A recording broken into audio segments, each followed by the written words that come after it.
বৰক্ষেত্ৰীৰ মুকালমুৱাত ভাৰতীয় ষ্টেট বেংকৰ মুকালমুৱা শাখাৰ উদ্যোগত বেংক দিৱস আৰু ডাক্তৰ দিৱস পালন। নলবাৰী জিলাৰ বৰক্ষেত্ৰীৰ মুকালমুৱাত আজি ভাৰতীয় ষ্টেট বেংকৰ মুকালমুৱা শাখা উদ্যোগত বেংক দিৱস আৰু চিকিৎসক দিৱস পালন কৰা হয়।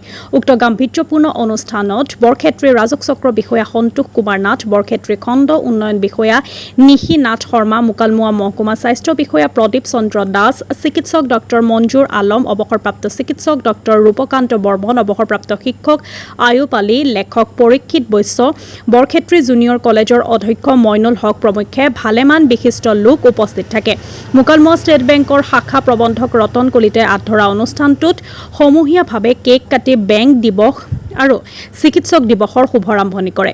মুকালমুৱা মহকুমা অসামৰিক চিকিৎসালয় স্বাস্থ্য বিষয়া প্ৰদীপ চন্দ্ৰ দাসে চিকিৎসক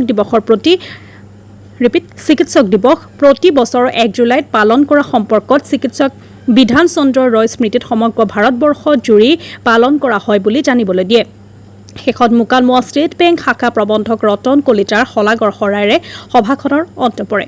নলবাৰীৰ পৰা ৰিংকুৰাই চৌধুৰীৰ ৰিপৰ্ট, নিভাজ অসম লাইভ। আমাৰ অনুষ্ঠানত উপস্থিত থকাৰ কাৰণে আপোনালোক নিশ্চয় সকলোৱে জ্ঞাত যে আজি 1 জুলাই আৰু এই দিনটোতে বেংকছ ডে উদযাপন কৰা হয়, লগতে ডক্টৰ্ছ ডে আৰু চাৰ্টাৰ্ড একাউণ্টছ ডে। এই তিনিওটা আজি আমি ইয়াত একেলগে আয়োজন কৰিছিলোঁ আৰু আমাৰ ইয়াতে আজি উপস্থিত আছিলে আমাৰ BDO sir, circle officer sir, লগতে আমাৰ মেডিকেলৰ বহুতকেইজন চিকিৎসক উপস্থিত আছিলে আৰু আমাৰ মুকালমুৱা অঞ্চলৰ বহুতো গণ্যমান্য ব্যক্তি আমাৰ মাজত উপস্থিত আছিলে আৰু লগতে ইয়াৰ সংবাদকৰ্মীসকলো উপস্থিত আছিলে।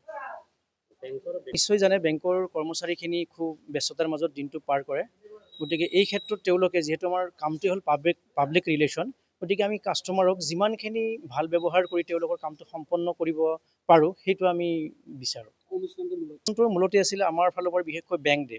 আমি সকলোৱে জানো 1806 চনত বেংক অফ কলকাতাৰ জন্ম হৈছিলে, 1840 চনত বেংক অফ বম্বেৰ জন্ম হৈছিলে, 1843 চনত বেংক অফ মাদ্ৰাছৰ জন্ম হৈছিলে আৰু তিনিওটা বেংক মিলি কিনে 1921 চনত 1921ত ইম্পেৰিয়েল বেংক অফ ইণ্ডিয়া গঠন হৈছিলে আৰু শেষত এইটিয়ে 1955ৰ 1 জুলাইত ষ্টেট বেংক হিচাপে জন্মগ্ৰহণ কৰিছিল আৰু তেতিয়াৰ পৰা আমি 1955ৰ 1 জুলাইৰ পৰা 1 জুলাইটো অৰ্থাৎ জুলাই মাহৰ প্ৰথম দিনটো আমি বেংক ডে হিচাপে পালন কৰি আহিছোঁ আৰু আজিও 1 জুলাই যিহেতু সেই আমি বেংক ডে ইয়াত উদযাপন কৰিছোঁ।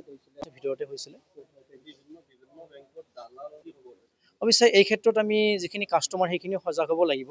আমি আচলতে বেংক কৰ্তৃপক্ষই কেতিয়াও দালালক প্ৰশ্ৰয় দিয়াটো নিবিচাৰে, গতিকে কি হয় কিছুমান মানুহে ডাইৰেক্ট বেংকত আহিবলৈ ভয় কৰে আৰু কিছুমান নিৰক্ষৰ মানুহে থাকে, সিহঁতে ভয় কৰি কিনে মাজতে আপোনাৰ দালাল চক্ৰৰ পাকত পৰি যায়। কিন্তু পৰাপক্ষত মই আমাৰ যিখিনি কাষ্টমাৰ, শিক্ষিত কাষ্টমাৰ, তেওঁলোককো এইটো বাৰ্তা দিবলৈ বিচাৰোঁ যাতে কাষ্টমাৰৰ যিকোনো সমস্যা নহওক তেওঁলোকে প্ৰত্যক্ষভাৱে বেংকত আহি কিনে বেংকৰ শাখা প্ৰবন্ধক বা যিখিনি বেংকৰ কৰ্মচাৰী তেওঁলোকৰ লগত যোগাযোগ কৰে, তেতিয়াহ'লে এই যিটো মিডিলমেন বুলি কনচেপ্ট সেইটো নাথাকিব।